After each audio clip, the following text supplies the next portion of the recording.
২০২৬-২৭ অর্থ বছরের প্রস্তাবিত বাজেটে রাজস্ব আহরণ সহ বেশ কিছু নির্ধারিত লক্ষ্যমাত্রা আরেকটু বাস্তবসম্মত হওয়া উচিত ছিল বলে মনে করে বেসরকারি গবেষণা সংস্থা Centre for Policy Dialogue CPD.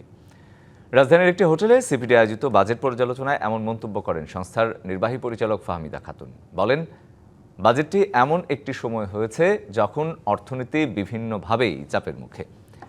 আগামী অর্থ বছরে মূল্যস্ফীতি ৭.৫% নামিয়ে আনার লক্ষ্য অর্জন কঠিন হবে। এই লক্ষ্যমাত্রা পূরণে বাস্তবসম্মত মুদ্রানীতির পাশাপাশি জ্বালানি ও খাদ্য সরবরাহ ব্যবস্থার উন্নতি করতে হবে।